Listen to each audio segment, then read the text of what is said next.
Buen día. El día de hoy les voy a dar una introducción a la clase que corresponde al curso central de gastroenterología. En la clase presencial tendremos oportunidad de resolver sus dudas o discutir puntos específicos de lo que les voy a mostrar. Vean ustedes en la diapositiva el título de la clase del día de hoy. Lo que les muestro en esta diapositiva corresponde al cuadro clínico que conocemos como síndrome ulceroso. Señala en la imagen al paciente que se queja de dolor en la parte alta del abdomen, expresado como una sensación de ardor, de dolor, o también lo describen como una sensación de vacío. Asociado a esto, el paciente nos refiere la molestia de náusea y de malestar típicamente matutino que ocurre antes de ingerir los alimentos. Este concepto de una enfermedad vinculada a la ingesta y atenuada con los alimentos es el concepto del desorden llamado síndrome ulceroso. En la derecha ustedes ven una caricatura de un estómago feliz porque ha tomado una combinación de medicamento que es un bloqueador de ácido y un antibiótico.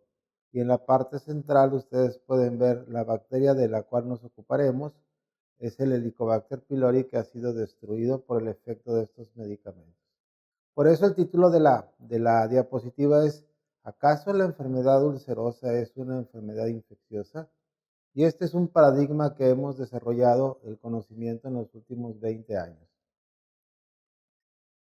De manera que lo que voy a discutir el día de hoy es revisar la evidencia de cómo la bacteria llamada Helicobacter pylori es la responsable de la enfermedad gástrica, en su versión benigna la úlcera péptica, y cómo existe evidencia que se demuestra que la bacteria es también responsable de la degeneración maligna o la transformación a un cáncer gástrico. Y también quiero al final dedicar unos minutos que me gustaría que discutiéramos en más detalle en la clase teórica a propósito de cuáles son las recomendaciones de tratamiento que están basadas en la evidencia científica publicada. El concepto histórico de la enfermedad ulceropéptica como una enfermedad vinculada al ácido es un conocimiento del siglo XIX. El doctor Giulio Bisocero de Padua, en Italia, fue quien llamó la atención en sus procedimientos de autopsia en animales o en especies inferiores de la ocurrencia de bacterias dentro de la luz del estómago, que llamó la atención de este autor y propuso la posibilidad de que esto fuera o quizás estuviera relacionado con algún tipo de infección. El doctor Jaworski, un médico polaco también de finales del siglo XIX o principios del siglo XX, hizo una clara referencia a la relación de la bacteria como responsable de la enfermedad ulceropéptica en sus pacientes. La pobre experiencia del doctor Jaworski se limitó a que sus publicaciones fueron redactadas en un idioma bastante ajeno a la ciencia, que fue el idioma polaco. Entonces, el concepto de que la enfermedad fuera infecciosa, como lo sugería Jaworski, quedó un poco en el olvido. Sin embargo, a principios del siglo XX, el doctor croata Karl Schwarz hace la referencia a que la enfermedad ulcerosa tenía que ocurrir si y solo si había ácido. Y por eso ustedes ven aquí su concepto clave de que si no hay ácido, no hay úlcera. Y esto fue firmado en el año de 1910. Posteriormente, pasaron muchos años hasta 1983, cuando el doctor Robin Warren, el caballero sentado a la izquierda en suéter, un anatomopatólogo, y un joven graduado de gastroenterólogo, el doctor Barry Marshall, firman artículos en el año de 1983 de lo que ellos identificaron en el estómago de las biopsias que tomaban en sus pacientes con úlcera péptica. En ese momento se le llamaba Campylobacter pylori, y hoy ya se ha reclasificado esto como una verdadera familia y se llama Helicobacter pylori. De manera que, como ustedes pueden ver, de los conceptos originales del doctor Jaworski o del doctor Giulio Bisocero hasta 1983 prácticamente han transcurrido 90 o más años de aquellas primeras publicaciones. Esta imagen recuerda la secuencia de eventos que ocurren cuando una bacteria se pone en contacto con la superficie del estómago.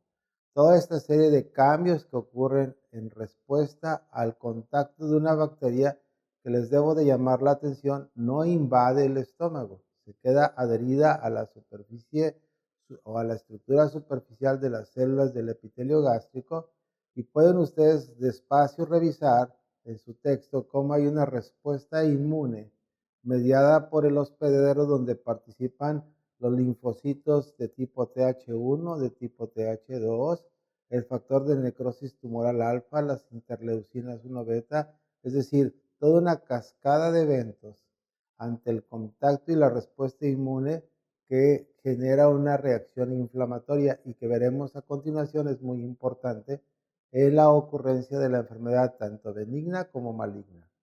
En la parte superior izquierda de la imagen, ustedes pueden ver que habla del Helicobacter pylori y de un concepto que conviene que recuerden, que es el tema de la cepa.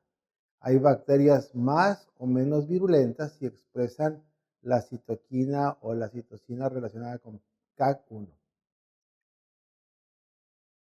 Para que una bacteria pueda vivir en el estómago, necesita un sistema de generación de un amortiguador natural, que en este caso es el amonio. La bacteria Helicobacter pylori tiene en su estructura genómica un determinante que produce lo que se ve en el recuadro de la derecha, la enzima ureasa. La ureasa toma lo que en forma natural fluye en el plasma de los seres humanos, que es la urea. La urea, como deben recordar de sus clases de bioquímica, genera una molécula de amonio y una molécula de CO2. Esta es la razón por la cual la bacteria, que como pueden ver es un bacilo que tiene en su extremo flagelos, es capaz de sobrevivir y desplazarse dentro de la cavidad de un hospedero. Lo más relevante e interesante es que no necesariamente cualquier persona que se encuentre infectada puede desarrollar complicaciones relacionadas con esta bacteria. En la infancia temprana y probablemente en un contacto entre seres humanos, la bacteria tiene acceso al estómago y causa un proceso de inflamación aguda, donde la cantidad de ácido se reduce. La bacteria se acomoda a vivir dentro del estómago y hablamos de una infección crónica por Helicobacter pylori. ¿Cuán frecuente es esta infección?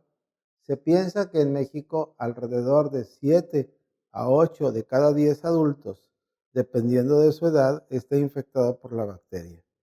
Las nuevas generaciones, tal vez como las que ustedes están tomando clase el día de hoy, tienen probablemente una frecuencia de infección menor que la que encontrábamos en las generaciones de la gente que nació en los años 40 o 50. En esta misma diapositiva ustedes pueden ver que hay una condición señalada en azul que se llama infección por Helicobacter pylori asintomática. La mayoría de los pacientes o de los seres humanos que están en contacto con la bacteria no desarrollan una condición clínica. Se llaman portadores crónicos asintomáticos. Es decir, tienen una inflamación gástrica difusa sin cambios de atrofia. Algunos, como se ve en la parte superior, tienen una inflamación fundamentalmente a nivel del antro. En estos pacientes hay un desarreglo en el equilibrio natural del estómago, que genera un aumento neto en la producción de ácido. En ese tipo de enfermos ocurre la úlcera duodenal. En la parte inferior ustedes pueden ver que cuando la inflamación afecta el cuerpo y el fondo del estómago, entonces tenemos un estado de atrofia que puede generar las condiciones de úlcera gástrica. Vean ustedes que al final hay un porcentaje pequeño que se estima es de un 2%, en donde la bacteria cambia la envoltura típicamente del estómago a una envoltura más parecida a la del intestino delgado, que se llama metaplasia intestinal. En este escenario ocurren cambios precancerosos, la displasia, y hacia el extremo final de la vida, después de los 60 o más años, es cuando puede ocurrir el cáncer gástrico, con una frecuencia estimada de un 2%. Hay un capítulo aparte que es el tumor que se llama maltoma o malt linfoma, tumor linfoide asociado a mucosas que está relacionado con la infección por Helicobacter pylori, otro escenario de relación con la bacteria. ¿Cuán frecuente es la infección? Esta diapositiva muestra los resultados de investigaciones realizadas en el Departamento de Gastroenterología, en donde en una cohorte de pacientes con dolor gástrico o epigástrico llegaron a la consulta del hospital. A este enfermo que se queja de dolor le llamamos dispéptico. Lo sometemos a estudios endoscópicos y ustedes pueden ver en color verde la úlcera péptica y en color rojo el paciente con cáncer. ¿Cuántos de estos pacientes tenían la bacteria? El paciente dispéptico que se queja de dolor, que no tiene una lesión visible, en amarillo, el 63% tenían Helicobacter.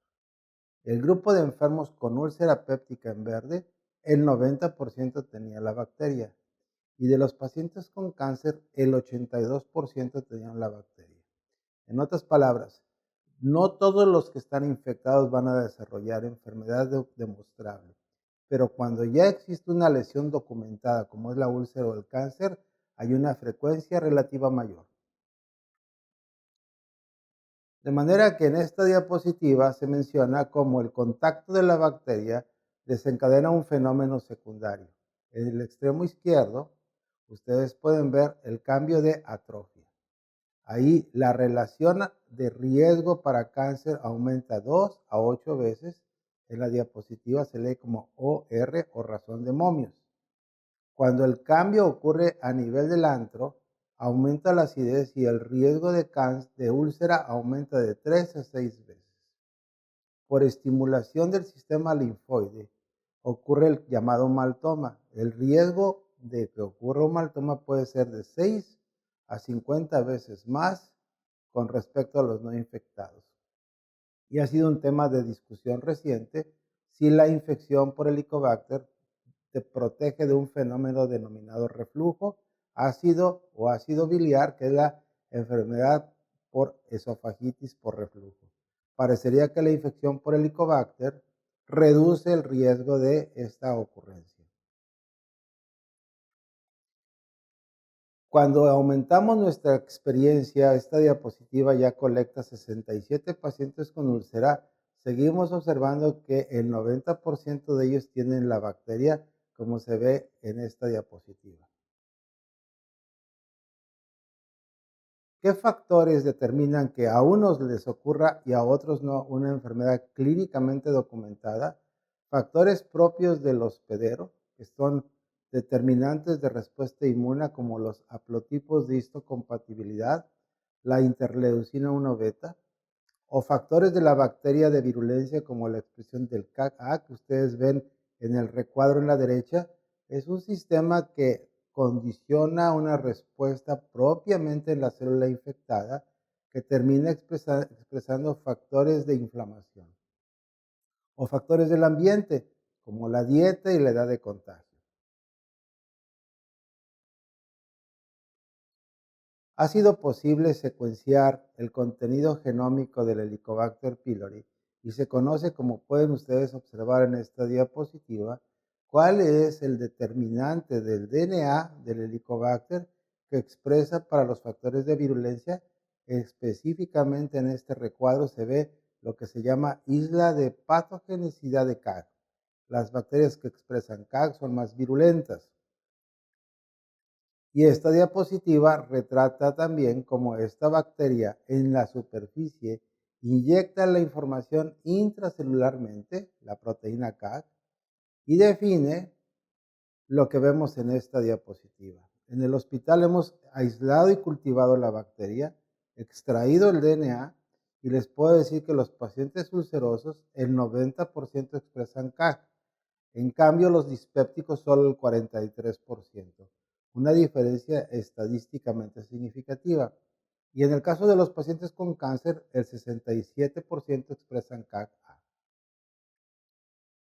¿Por qué no todos los pacientes infectados que tienen la bacteria virulenta desarrollan la enfermedad.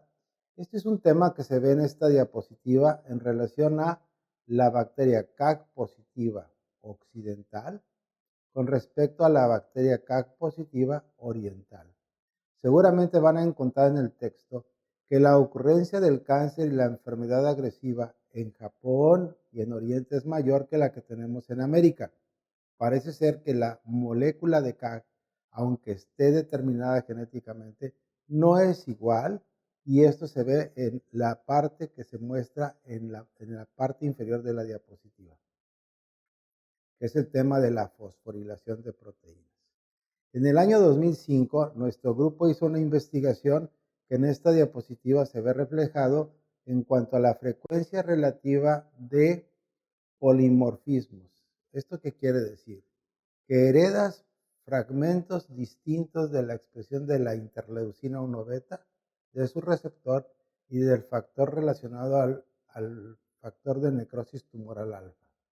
¿Qué encontramos nosotros? Que los pacientes con cáncer gástrico expresaban más la interleucina 1 beta con respecto al grupo control, y esta fue una diferencia estadísticamente significativa, documentando que hay factores del hospedero que explican el riesgo para el cáncer.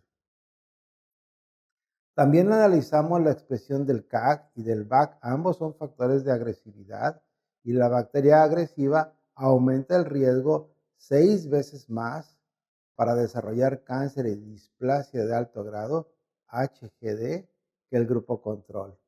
Y algunos factores interesantes de haplotipos de histocompatibilidad que se ven en la parte inferior, donde hay algunos que aumentan el riesgo, como el 0,102, y otros que protegen del riesgo de cáncer, que es el 0,503. ¿Cómo hacemos el diagnóstico? Hay dos estrategias: utilizando pruebas que se llaman invasivas, que implica introducir un endoscopio, tomar una muestra, etcétera, y pruebas que se llaman no invasivas, en donde a través de ciertas estrategias podemos buscar marcadores de contacto con la bacteria, como los anticuerpos en sangre, en suero, en saliva, o remanentes de Helicobacter en la materia fecal, que son los antígenos, o hacemos uso del conocimiento de que el Helicobacter expresa la ureasa y le damos urea marcada con carbono 13 o con carbono 14. De manera que cada prueba tiene utilidad relativa. La prueba más sensible es aquella que permite detectar la bacteria cuando ésta está presente. Vean ustedes que la biopsia, la búsqueda del antígeno en heces fecales, como señalado aquí como SAT, o la prueba de aliento, tienen muy buena sensibilidad. La serología tiene una sensibilidad relativamente baja.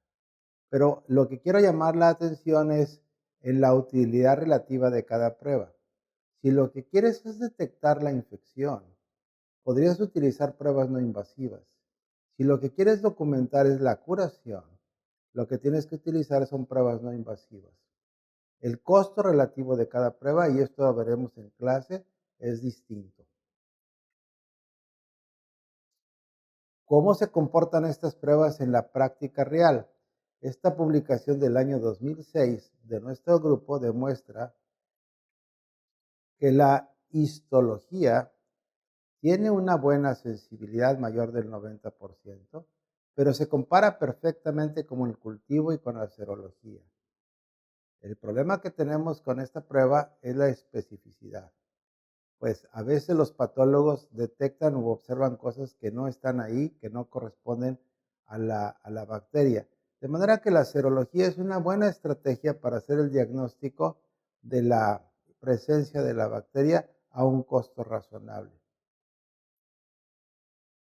Este es un algoritmo de lo que deberíamos hacer en un paciente dispéptico que no tiene síntomas de reflujo gastroesofágico o que no toma antiinflamatorios no esteroideos. Señalo, y es muy importante que vean esto, el tema de la edad. Si el paciente que estás consultando es mayor de 55 años o tiene signos de alarma y su motivo de consulta es dispepsia, una estrategia conveniente es realizar una endoscopía gastroduodenal. Si el paciente es menor de 55 años y no tiene signos de alarma, podemos usar la estrategia de buscar solo la bacteria y tratar. ¿En qué consiste esto? Que si el paciente sale negativo, le puedes dar durante un lapso de 1 a 1 mes y medio un inhibidor de bomba de protones. Si el paciente sale positivo a la bacteria, lo conveniente es darle el tratamiento de erradicación. Por eso se llama el concepto de probar y tratar. En inglés, test and treat. Si no responde, lo tranquilizamos y tenemos que hacer una reevaluación diagnóstica y considerar la endoscopía. ¿Cuáles son los signos de alarma? Edad de inicio, historia familiar de cáncer, una historia previa de cáncer o de úlcera péptica, pérdida de peso, sangrado digestivo o ictericia, dificultad para deglutir, saciedad temprana, anemia por deficiencia de hierro, y palparle el abdomen es fundamental. Palparle el hueco supraclavicular es fundamental. ¿De qué podemos hablar del tratamiento? Bueno, de la carta firmada por el doctor Marshall y Warren, firmada en la revista de prestigio Lancet, a la asociación confirmada de Helicobacter con la úlcera, a los primeros estudios clínicos, podemos decir que en estos años se ha buscado estrategias costo efectivas para erradicar el Helicobacter pylori. Hablaremos de farmacología, hablaremos de esquemas y hablaremos de resistencia. Lo que hacemos es combinar un bloqueador de ácido con antibióticos. El bloqueador de ácido hace más eficiente la entrada de los antibióticos a la luz del estómago. No existe un efecto de valor clínico en los bloqueadores de ácido a propósito del uso de estos como tratamiento por sí mismo. Se tienen que combinar con los antibióticos que muestro en la columna de la derecha. El tratamiento pretende ser ideal en ambientes tanto controlados como en la investigación clínica como en la práctica general, y que resulte simple, que no genere efectos secundarios, que sea breve y que tenga un costo razonable.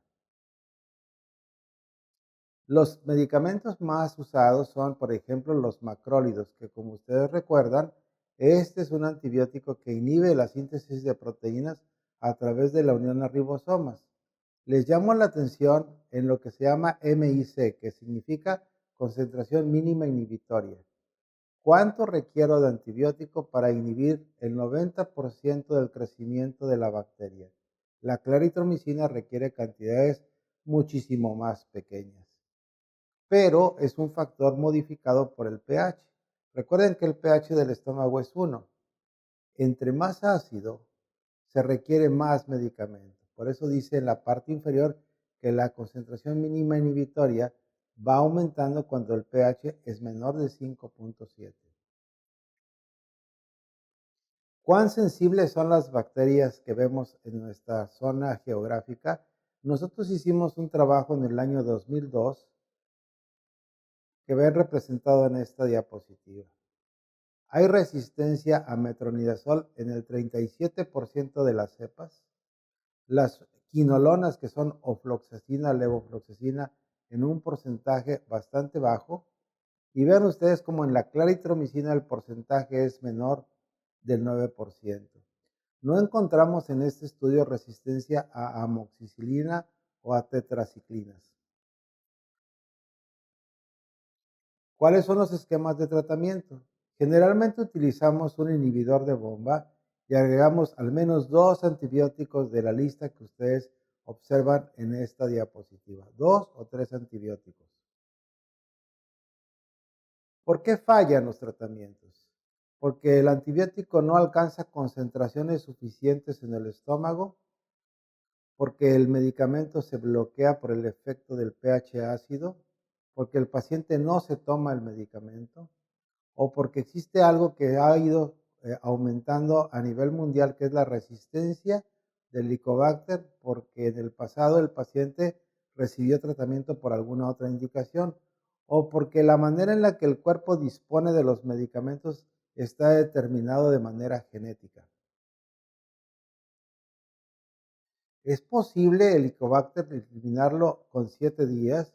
En el mundo occidental se buscó durante mucho tiempo esta propuesta y nosotros hicimos un trabajo que entregamos y a publicar en el año 2007. Hace más de 10 años tomamos una cohorte de 45 pacientes con dispepsia o úlcera y los sorteamos a recibir un inhibidor de bomba como el rabeprazol una vez al día y lo comparamos con el esquema de amoxicilina 1 gramo 2 veces al día o claritromicina 2 veces al día de 500 miligramos. E hicimos pruebas para ver la mejoría de síntomas y la respuesta de erradicación de la bacteria. ¿Qué fue lo que encontramos? Este fue el tratamiento. La única diferencia fue 7 versus 14 días. Y les permite recordar que utilizamos en general un inhibidor de bomba y 2 antibióticos. Y aquí tienen ustedes lo del grupo de 7 versus 14. El grupo de 14 días tuvo una tasa de curación de un 89%. El grupo de 7 días tuvo una tasa de curación del 65 y 68%, dependiendo de cómo analizamos los resultados. No funcionó el esquema de 7 días. Desafortunadamente, el problema del por qué no funcionó el esquema de 7 días lo pueden ver en la parte inferior de la diapositiva, la resistencia. El 14% de las cepas del grupo de 7 días era resistente en forma primaria a la claritromicina. Por eso ustedes van a empezar a leer y ver que en el futuro la práctica médica va a ser una práctica personalizada. Y esta publicación de hace ya varios años decía la editorial: doctor, primero cheque mi genoma. Vamos a tener que definir el patrón genómico antes de dar tratamientos. ¿Por qué estamos convencidos de que debemos eliminar el Helicobacter? Por esto, muchachos. Hace años al paciente le dábamos tratamiento placebo, es decir, nada, y 6 de cada 10 después de un año volvían a tener úlcera. Luego aprendimos que si bloqueábamos el ácido en las noches, el paciente se sentía mejor. El mantenimiento. Aquí ustedes ven una tasa de recurrencia de solo un 16%. Por supuesto es mejor que 61%.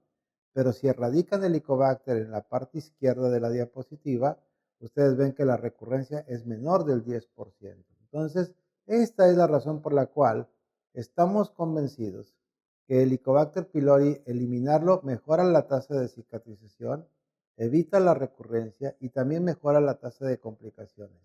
Cambia la historia natural de la enfermedad y es más efectivo en relación a costo. En el año 2017 nos convocaron a varios médicos del país y firmamos un consenso que en la clase les voy a dar la cita bibliográfica. Si la resistencia en el ambiente de trabajo es superior al 15%, el esquema convencional recomendado de inhibidor de bomba, amoxicilina, claritromicina, pensamos que ya no se debe de utilizar y que deberíamos utilizar esquemas cuádruples. Y que en nuestro país, por la elevada resistencia tanto a claritromicina como metronidazol, la terapia cuádruple por 14 días nos genera 2 opciones, que será un motivo de pregunta en un examen. Terapia con bismuto, donde damos un inhibidor de bomba, subcitrato de bismuto, tetraciclina, metronidazol, o la terapia que se llama concomitante. Damos 5 días de inhibidor de bomba con amoxicilina y luego damos 5 días o 7 días de inhibidor de bomba claritromicina, metronidazol. En el caso de un paciente que ha fallado, lo recomendable o deseable sería que el paciente fuera sometido a una nueva endoscopía y aislar la bacteria y definir el patrón de resistencia. Como esto no es posible, la resistencia antimicrobiana puede ser la causa de la falla y entonces usamos un esquema de segunda línea donde utilizamos dosis altas de inhibidor de bomba, amoxicilina, bismuto y un segundo antibiótico que no hayamos utilizado en el primer esquema, como puede ser metronidazol o tetraciclina. Los pacientes que son alérgicos a penicilina definitivamente tenemos que recurrir a un esquema cuádruple de bismuto, tetraciclinas, claritromicina y metronidazol. Este, muchachos, es el abstract del artículo del 16 de junio del año 84. Como menciona en la parte final, dice el doctor Marshall y el doctor Warren, la bacteria pudiera estar presente en casi todos los pacientes que tienen gastritis, úlcera gástrica o duodenal, y especulaban que podía ser un factor importante en el origen de esta enfermedad. La comunidad médica no creía sus pensamientos, sin embargo, pasados los años, en el año 2005, el doctor Marshall, como pueden ver, el muchacho joven de la segunda diapositiva, y el señor del suéter, el doctor Warren, un poco más viejos, les dieron el Premio Nobel de Medicina por su descubrimiento de la bacteria como causa de gastritis y úlcera péptica. Si quieren profundizar más al respecto, este artículo que firmamos mis colaboradores y yo en el año 14, curiosamente el 14 de febrero, mañana es 14 de febrero, hay una muy buena revisión de cómo hacer diagnóstico, tratamiento y cómo hacemos para detectar la erradicación del Helicobacter pylori. Los veo en la clase de teoría. Gracias.